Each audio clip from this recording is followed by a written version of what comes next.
not lost in your thoughts. Not lost in your thoughts. Because if you keep that mentality up, you're going to be lost somewhere else, tooted up.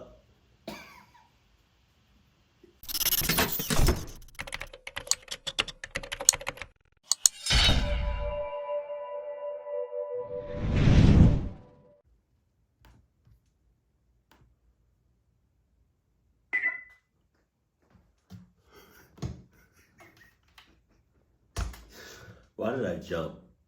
That was so sad. That was so sad.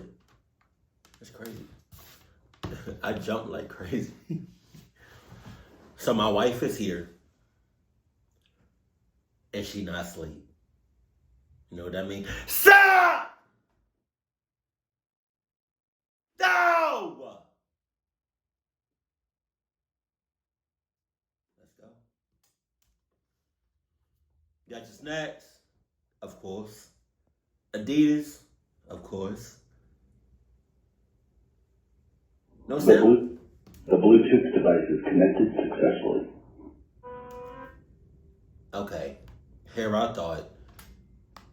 I don't know what are we good? Oh, okay. Thank you. Got your snacks? Of course. Adidas? Of course. And your goddamn cuddle buddy, Andres. Did I say that right? I remember this story clearly, as it always stuck in my mind whenever I think about playing hide and seek in the dark. Oh, jeez. Or whenever I pass by an alleyway. I'll never forget what happened. It was in the fall, the start of October, and me and my 3 siblings went to visit my mom at her apartment. Right. I have a sister, I'll call her Jess, and my 2 brothers, I'll call them Mike and Eli. Mm-hmm. My parents got into a divorce 2 years before that, and we barely saw my mother. So this was a way for our dad to be a good parent and allow us to visit, even though he wasn't required to. My mom's apartment was in the sketchy part of town. A lot of buildings around the apartments, but it always felt so empty, even with it being so crowded. My mom's apartment was next to an alleyway, which was also considered an entrance over to the apartment complex itself. That's what I mean when I say it was in a sketchy area. If you were to search around for it, you probably wouldn't even be able to find it, unless you were to go driving down a long, dark alleyway. Jesus. My mom's apartment was on the 2nd story, and my siblings and I were always excited. Oh my God. I bet that divorce caused her to, be in a dark space. Mentally and physically. Jesus Christ. I had the chance to visit her. I loved my mom. She was small and cozy. Her apartment, too, was also very comfortable. It reminded me of my grandma's place, with soft furniture, unnecessary decor laying around. Another great thing about her apartment is her neighbors. A while back when we visited, we made friends with the neighbors downstairs, a boy and a girl, who I'll call Zach and Chi-Chi. Zach and I played a lot in the parking lot area of the apartment complex, next to the alleyway. Typical games like cops and robbers, tag, and kickball. But this day in particular, we decided, since it was October, near Halloween, we should play hide and seek. He came up with the idea of playing it outside at night. Of course he did. You know why? Obviously, they both are cluckies. They both cluckies. They both cluckasses.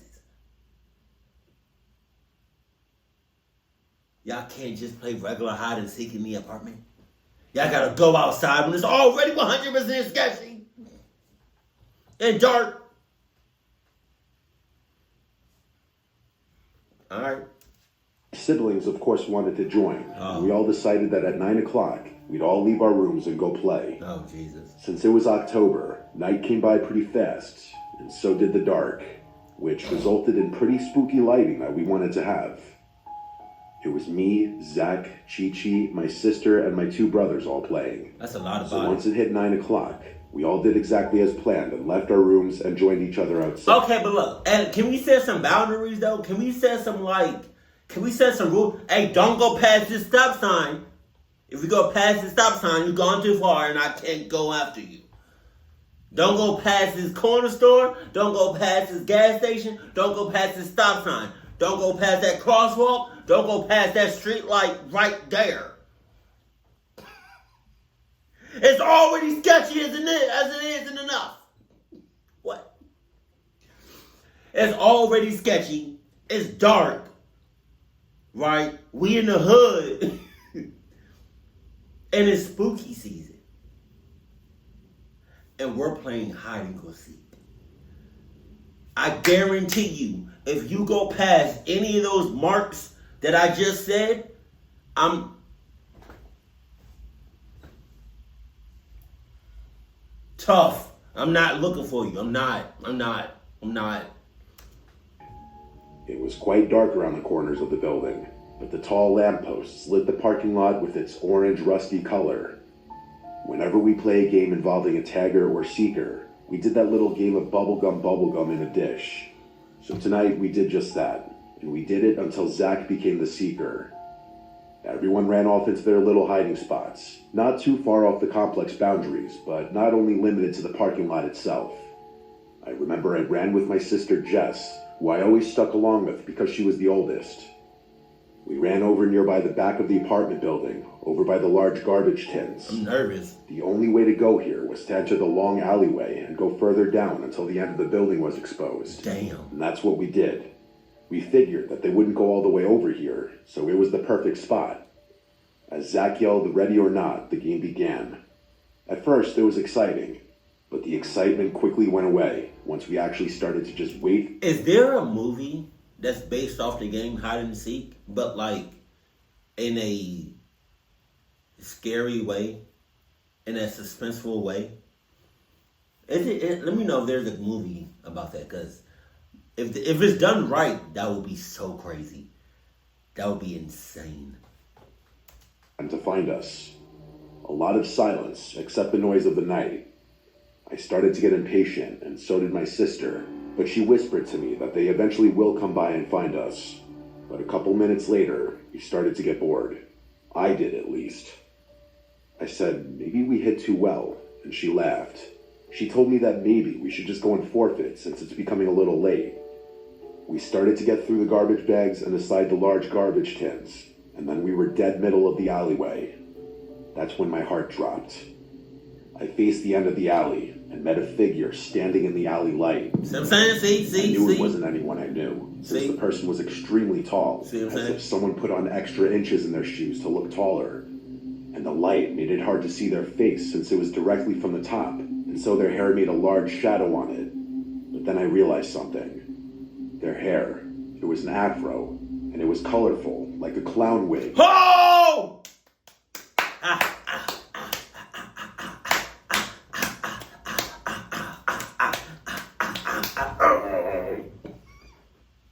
I'm dipping. Hey, you know what? I know you my sister and all, and I'm right by your side at all times, every day, 24/7, 365 days a year. But I'm hauling ass. The worst thought came into my mind. It was a clown. Looking at the clothing, it did appear to be a clown. Oh my God. It wasn't even Halloween yet, so why was there someone dressed as a clown in the alleyway? What was scary was that the person just stood there, not moving. That's the preseason. That's the preseason before Halloween. You know, like with football, basketball. This is the preseason, right? This the preseason for Halloween. This Halloween preseason, don't you know? A single muscle, and they were staring right at us. My sister pulled me back, seeing that there was something strange going on. No shit. She told me we should probably go back with the others, and so we did. We went down the long alleyway in hopes to find our friends and brothers. Luckily, we found one of my brothers, Mike, and then Chi-Chi was also there. Mike was confused as to why we were just walking out in the open. He thought we were still playing. We told them that we saw something weird, and we explained the weird guy dressed as a clown at the end of the alleyway. Where we were at was still technically in view of the clown, and so we moved aside to show them what we saw. And that's when we started to realize the situation was much more than we thought it was. The clown was closer, watching us and waving at us. Now we saw its face. It wasn't normal makeup. It was all black, like they didn't want their face to be seen. The only feature we could notice was their eyes, which to me, as a kid, made it a lot more scary. and then suddenly Chi-Chi screamed. We turned around to her, and she screamed out loud, "There's another person watching." Okay, Toby!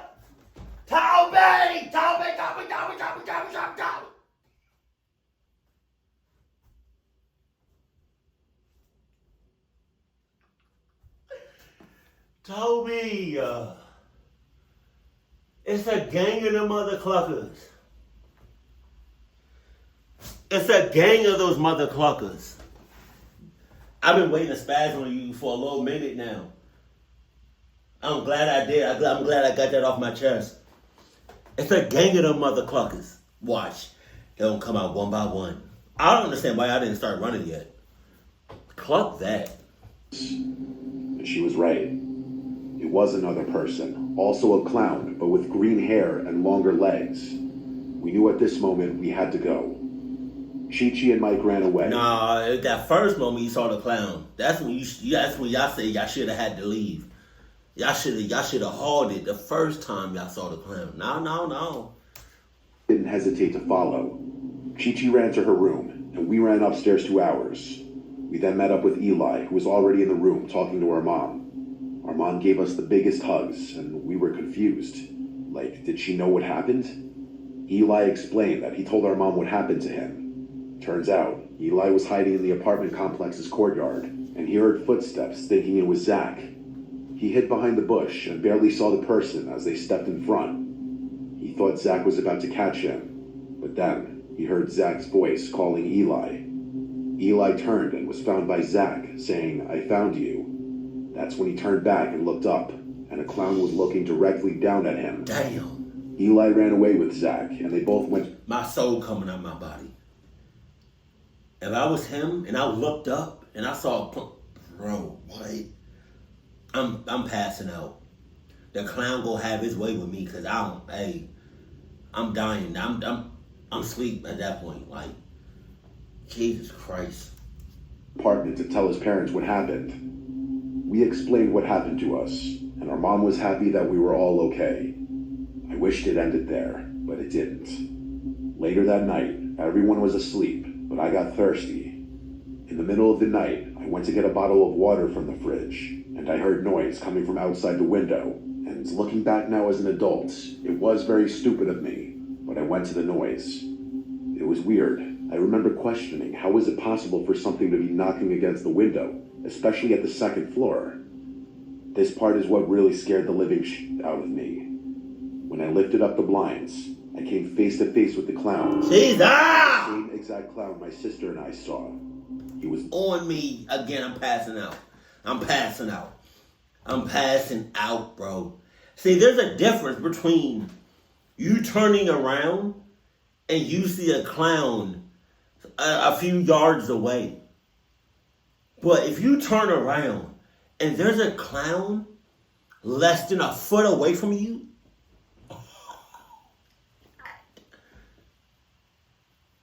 I'm passing out, bro. I'm passing out. I'm fainting my ass off. Like, the only thing moving is my soul, because my soul not taking none of this. My soul hauling ass, but while my physical body's just on the floor. That's can you imagine the nightmares? Jesus Christ. right at me, and that's when I screamed and ran to my mom. She came out, and when I went to show her what I saw, like a cliche from a horror movie, it was gone before she could see it. Luckily, my mom was a good mother, and she believed me. Ever since that day, I never liked playing hide and seek in the dark, and I've hated alleyways since. I don't know how that person got up at the window. I guess they climbed, but I'm glad that nothing really happened that night besides a few scares. Dark alleyways are always scary. What the hell are you talking about? I just hope you're done with hide and go seek in general, and not just at night. The story I'm about to tell you happened to me when I was 11. I was in 6th grade. The school I attended was across the street from a beat-up looking house that honestly scared the living shit out of me as a kid. It just looked old and disgusting, and I couldn't understand why, if someone was living there, why were they okay with how the outside of their house looked? Whenever me and my friends passed by that... Because It's a clubhouse. On our way home from school, they'd make fun of it. I would scold them and say that the owner of the house wouldn't be too happy to see a couple of middle schoolers making fun of a place where they lived. Of course, my friends made fun of me for being scared of a reaction. I was a pretty big scaredy cat as a kid, seemingly afraid of an adult's angry reaction all the time, so they were not wrong. Passing that house was okay at first, but once October came and my friends were staying after school for the programs they did, things started going downhill from there. It started in the second week of October, my first time walking home from school alone in a while. As per usual, I walked by that creepy house, but this time, something was off and different. As I passed, I noticed someone from the house window was standing still, seemingly staring directly at me as I walked by. I was freaked out by that, of course, but nothing happened besides that, so I brushed it off. But it kept happening as the days went by with me walking home from school, with that same person watching me from their window. I couldn't tell if they were a male or female, but it didn't matter to me. I was scared shitless about being watched. I would tell my friends about it, and they would shrug it off and say that maybe the person was playing an early Halloween trick on me and trying to purposely scare me. Wow. I believed them, and would scold myself for being scared easily. But a week before... My God, it's okay. It's okay. You know why? Because I'm scared too. I get scared too. We all get scared. We all get scared. But what you do when you are scared, now that just depends on you. What you do in a crux situation, that's on you. But we all get scared. Some more than others.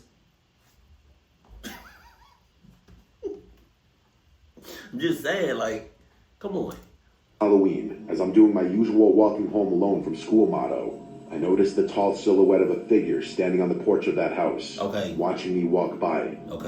I was scared, but I tried to be calm and brave and walked past the house. That's when things took a bad turn. As I walk by, the figure suddenly flies down the steps and starts to chase me. I scream at the top of my lungs and put some pep in my step and start to run. It seemed like I wasn't running fast enough. Whoever was chasing me was gaining on me. The person was seemingly a dude, judging by the voice, and he was yelling things at me that made absolutely zero sense at all. I knew I had to hide somewhere, and quick. So I ducked into an alleyway and hid behind a dumpster that smelled horrible, trying not to make any sudden noise that would help this crazy person find me and potentially hurt me. I could hear his footsteps stop by the alleyway, and I could also hear him mumbling words to himself as he walked closer to the dumpster I was crouching behind. My heart was leaping out of my chest, and I was praying that he wouldn't peek behind the dumpster and find me. I could literally hear his breathing to the point that I felt like he was going to find where I was hiding. But then I suddenly heard his footsteps running away from the alleyway. I remained crouched on the ground as I collected myself and wanted to make sure that the man was truly gone. Once I felt like the coast was clear, I ran the rest of the way home, and as soon as I entered, I told my parents what happened, and my dad decided to call the police. They arrived at our house in 20 minutes, and they had me explain what exactly happened. 20 minutes? There has to be a quicker way for them to get to any situation. 20 minutes is... You know what can happen in 20 minutes? 20 minutes? 20, like... man... 20 minutes is crazy. Which house that man came from to chase me. Once they had that information, they let me and my parents know they would give us an update the next day.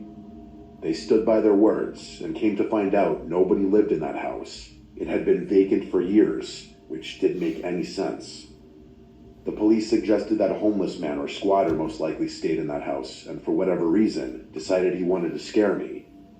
Nothing was done after that, and when I told my friends, even they were in shock and disbelief.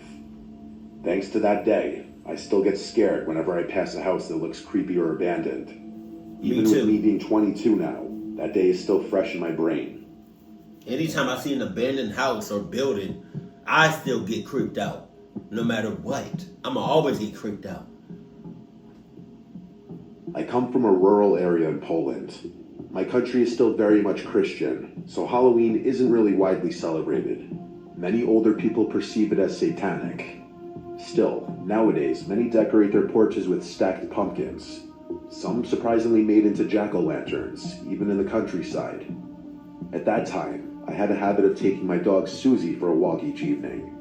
It was mostly because Susie is rather on the larger side, and going out with her during the day was literally a nightmare. She used to hate kids and cyclists, so she would bark all the time and try to bite them. Jesus Christ. Tell Susie to calm that ass down. Peanut was never like that. You know? Just saying. I feel like it's all how you train your dog. You know? But, no.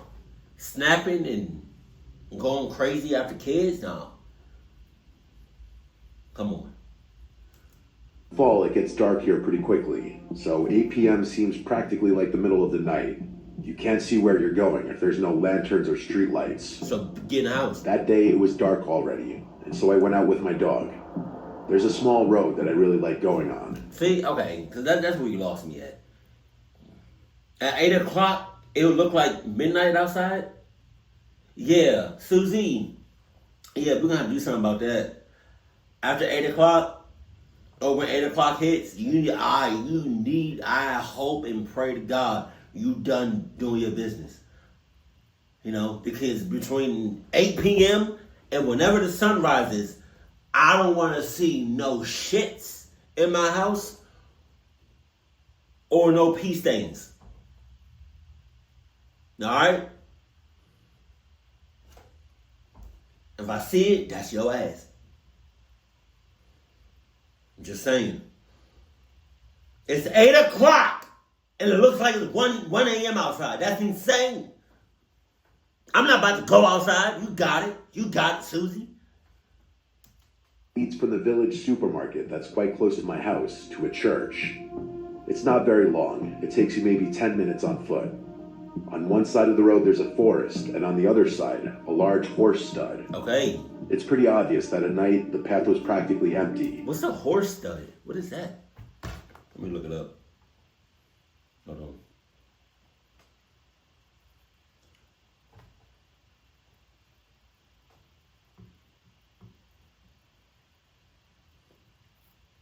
Horse stud. It just showed me a picture of a horse. Oh, it's a farm. Why didn't you just say that? Rarely met anyone there. I used to love the autumn vibes.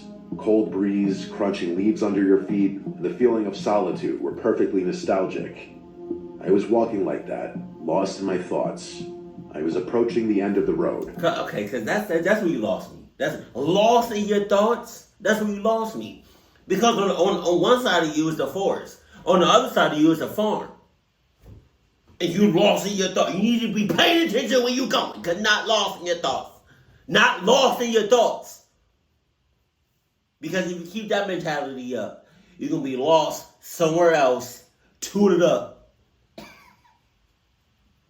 Condoms everywhere. I'm just saying, like, I don't care where I am. I'm gonna always be on high alert. You know, I promise you, I'm not gonna be out and about, and I'm just like, I'm just lost in my thoughts. Like I'm not thinking about my surroundings. Every time you leave the house, every time you're outside of your house and inside your house, you need to be some sort of alert. Because you saying lost in your thoughts, that's telling me you just outside, just not a care in the world. Like what? Man. Forrest met an old stable which belonged to the local parish priest.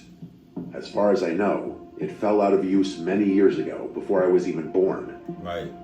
At that point, I was jolted out of my thoughts by Susie, who suddenly started barking like crazy.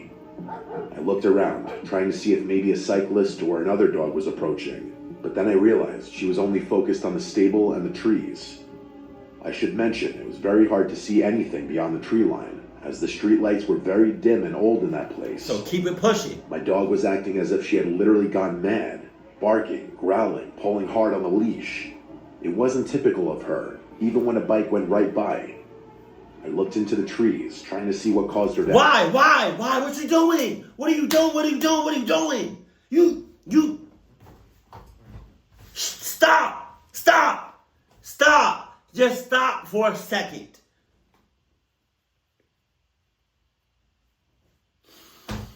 Oh! Oh my God. Why are you doing that? You get out of there. Get out of there. If your dog is freaking out like that, that's the bad sign. Unhinged, and then I saw it. Maybe 10 to 20 meters away, right behind the priest's stable, I could see the silhouette of a man. At first, I couldn't comprehend what I was seeing. I thought it must have been a bush. But the closer I looked, I realized it was definitely a person. Judging by the way his clothes reflected the moonlight, he must have been wearing all white. He was kneeling with his back straight, not really hiding, but not exactly in plain sight either. This gave me chills. I realized he was wearing some kind of white robe. He wasn't moving at all, just looking in my direction. I pulled hard on the leash, trying to get Susie to move, but she was stubborn. I told myself there was no way I was staying there a second longer, so I grabbed her by the harness and took off rather quickly. I didn't want to run, because I was still unsure if the man realized that I had seen him. I don't care. Thankfully, the church was only a minute away, and I saw some people standing by it. For a moment, I contemplated telling them about the person, but what would I exactly say? Don't say nothing. Let them figure it out. If they get caught up in the process, that's on them. You got your dog, you got Susie, then you gonna be all right. Y'all gonna be all right.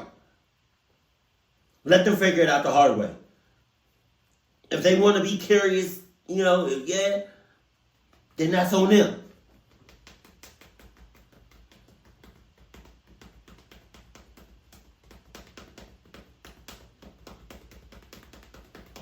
Ah! There was somebody sitting near the bushes. The rest of my way home had to be the most nerve-wracking walk of my life. Every couple of steps, I looked back to make sure no one was following me. You don't gotta do that. You know why? Because you got a dog. Their hearing, their senses are a lot better than yours.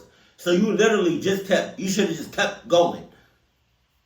Your dog would have known, alerted you in some way, form, or fashion that there was somebody following you. There's somebody behind you. You don't gotta keep looking about now. You got a dog. Now I can see you was by yourself. That would have been different. But you got a dog. You good. Unless your dog don't really care about you. Dog wasn't sniffing around anymore. She was just walking quickly straight ahead. I did get home without any further problems, but I wish I could say it was the end of my story. That night, I was woken up to multiple sirens wailing. They went off for a good half hour. The next morning, I saw in the local news that somebody had set the priest's stable on fire.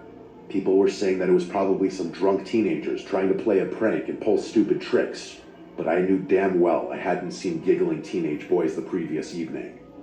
The person I saw looked disturbingly calm, as if they were waiting for something. There could possibly have been more people hiding in the shed, but if so, I'm happy I didn't actually see them, or I might have had a panic attack. I really don't want to be the one contributing to the propaganda that Halloween is a satanic festival, but what I saw that night was really disturbing. A person wearing white robes, silently kneeling, just out of the reach of the streetlights. What bothers me most is that between the time I saw him and the time of the fire, at least 5 or 6 hours passed. Like, were they kneeling there the whole time? What on earth were they doing there for most of the night? However, I do feel very relieved that he didn't decide to follow or even acknowledge me that night, and that Susie didn't pull me even closer to him. If that person, or rather those people, were willing to set the whole building on fire, I don't want to know what else they were capable of doing. That's none of I thought that was the last story. That's none of your business. Last October, I went to a pumpkin patch with my friends. It was right after school, and the air was cold and crisp. The leaves were orange and yellow, and the ground was covered in fallen leaves. We had been looking forward to this all week. The patch was small but busy. Families were walking around, kids were running with their parents, and the smell of baked goods from a small stand filled the air. We parked and grabbed a small wagon to carry our pumpkins.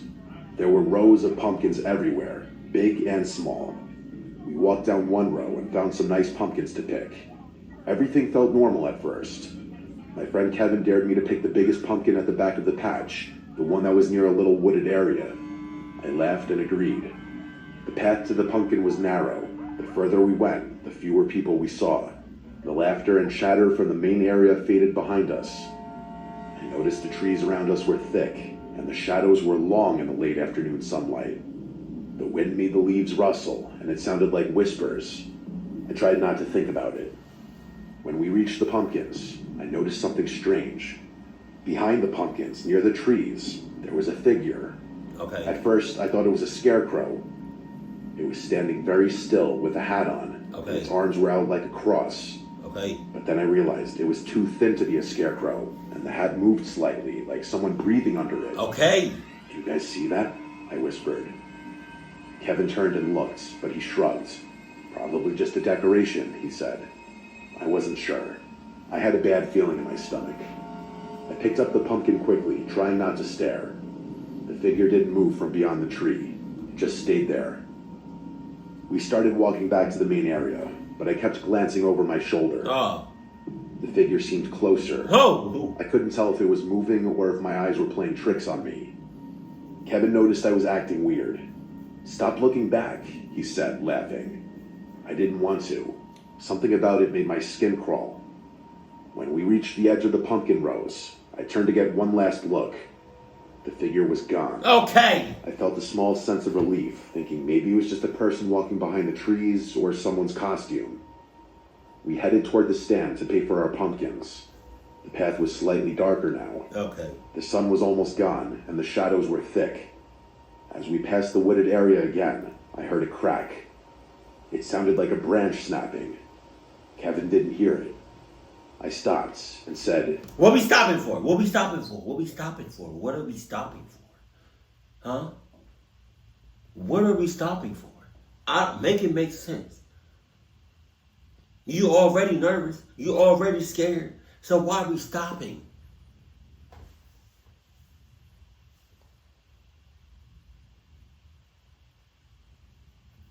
Cluck you to the utmost.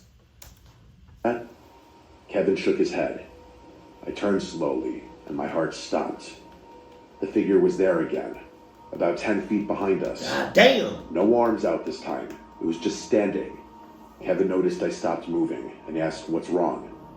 I tried to speak, but my throat felt dry. The figure started to tilt its head, like it was studying us. Wow. Then, seemingly without moving its legs, it started to move forward. It didn't even look like it was walking normally. It looked more like it was gliding, almost floating over the leaves. I grabbed Kevin's arm, and we ran toward the stand. Our pumpkins bounced in the wagon as we ran. I could hear leaves crunching behind us, faster than they should have if it was just walking. When we reached the main area, people were still there, laughing and eating. I looked back. The figure stopped at the edge of the pumpkin rows. It just stopped and watched. We paid for our pumpkins and got in the car as fast as we could. I didn't look back again. On the drive home, I told Kevin to promise me he didn't see anyone like that. He said he didn't, that he only saw the pumpkins and the trees, but I knew I hadn't imagined it. That night, I couldn't sleep. I kept thinking about that damn figure standing there. I couldn't stop thinking about the way it moved, the way it looked like it glided. I tried to convince myself it was a Halloween prank, but it didn't feel like a joke. That was a family-friendly pumpkin patch, and that would be way too scary for little kids. A few days later, I read online that someone had reported seeing a strange person in a costume at the same pumpkin patch. Okay. They said it was late afternoon near the trees, and the person didn't speak or move like a normal person. The story didn't give names or faces, just the report. I haven't gone back to that patch since. Every October when the leaves start falling and the air gets cold, I remember that figure. I remember the way it moved. And I remember thinking, if it had wanted to, it could have followed us all the way to the car. I still don't fully have an explanation for it. I tell this story to friends. I kind of knew it was gonna follow you all the way to the car, because if he would have done that, he would have been known. He would have been seen by hella other people, and he probably would have got jumped. Either he would have got jumped, or everybody would have started running, and then that would have made the whole situation even worse, and people falling, tripping over each other, bumping into people. Like, no. Most think I'm exaggerating. I'm not. And I can still picture it standing behind those trees, watching us. That first story got me, though. With the hide and seek, that clown, oh my God. I dead ass might just faint. If I like, can you imagine that? Like, you counting 1, 2, 3, 4, and then you get to 10. You still have your eyes closed. You turn around, ready or not, here I come, and there's a clown less than a. Hey. If you're new to my channel, I do not do clowns. That's the number one thing I don't do as far as like makeup and like costumes and stuff. Like, I don't do Bugs Bunny, I don't do Barney, I don't do, what's that, Chuck E. Cheese? I don't do none of that. Like, you know what I mean? When you go to Disney World, Disneyland, and you see all them people in them costumes, hell no. I don't do Santa Claus, none of that. And it's like, the reason I don't do that is because we don't know who's behind that makeup. We don't know who's behind that costume. I have reacted to so many videos of people in makeup or people in costumes or like Santa Claus or whatever, Easter Bunny, doing some wild ass shit, doing some cluck shit.